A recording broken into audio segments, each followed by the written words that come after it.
వైసీపీలో ఆమంచి కృష్ణమోహన్ చేరికపై సస్పెన్స్ కొనసాగుతోంది. మధ్యాహ్నం 3 గంటలకు సీఎం చంద్రబాబుతో ఆమంచి భేటీ కానున్నారు. ఈ భేటీ తరువాతే ఆమంచి తన నిర్ణయాన్ని ప్రకటించే అవకాశం ఉంది. మరిన్ని అప్డేట్స్ మా ప్రతినిధి రవిచంద్ మనకు లైవ్ లో అందిస్తారు. రవిచంద్,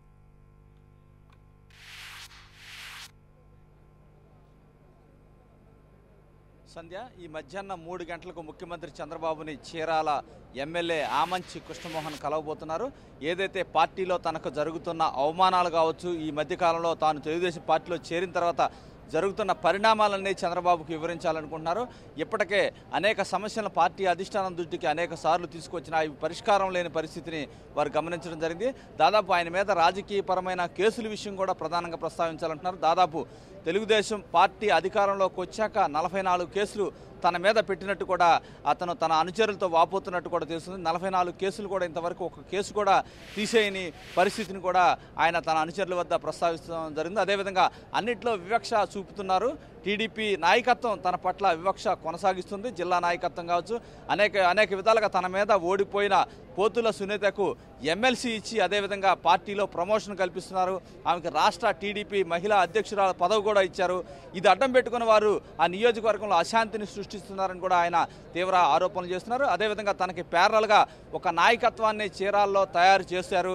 వారంతా కూడా నాకు వ్యతిరేకంగా పావులు గదుపుతున్నారు. ఈ విధంగా ఏ విధంగా కలిసి పనిచేయగలమని తన అనుచరుతో చెప్పినట్టు తెలుస్తుంది. ఏదైనా నిన్న మంత్రి సిద్ధారాఘవరావు ఆయనతో చర్చలు జరిపారు. ఎట్టి పరిస్థితుల్లో కూడా మీరు చంద్రబాబును కలవాలి, ఒకసారి మాట్లాడిన తర్వాత సమస్యలు పరిష్కరించుకోవచ్చు కూడా ఆయన 2 గంటల పాటు సమావేశమై చర్చించారు. ఈ నేపథ్యంలో అతను కూడా ఏదైతే ఆమంచి కృష్ణమోహన్తో కూడా సీఎంఓ వర్గాలు కూడా టచ్లోకి వెళ్ళి ఆ చర్చలకి ఆహ్వానించాయి.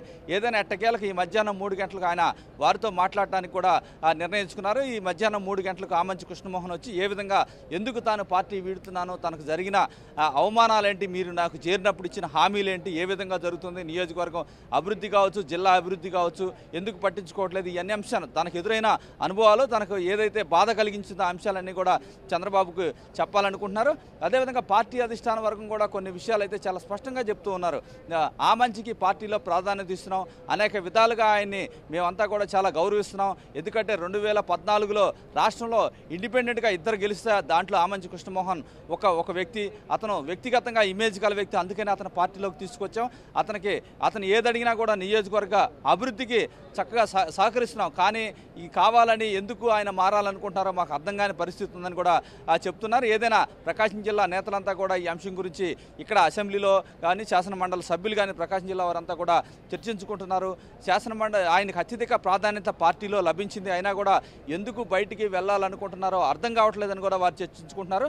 ఏదైనా మధ్యాహ్నం 3 గంటలకు చంద్రబాబుని కలవాలని ఆమంచి నిర్ణయించుకోవడంతో ఇక్కడంతా కూడా ఆసక్తిగా ఎదురు చూస్తున్నారు. ఆయన వచ్చిన తర్వాత ఎటువంటి ప్రతిపాదనలు ఉంటాయి, చంద్రబాబు ఏ విధంగా ఆమంచిని నచ్చ చెప్తారో, ఆయన పార్టీని వీడకుండా ఆపుతారా, లేదా ఆమంచి ఏ విధంగా పార్టీ అధిష్టాన వర్గానికి తన వివరణ ఇస్తారు అనే అంశాల గురించి కూడా అందరూ ఆసక్తిగా చర్చించుకుంటున్నారు. సంధ్య. రైట్ రవిచంద్.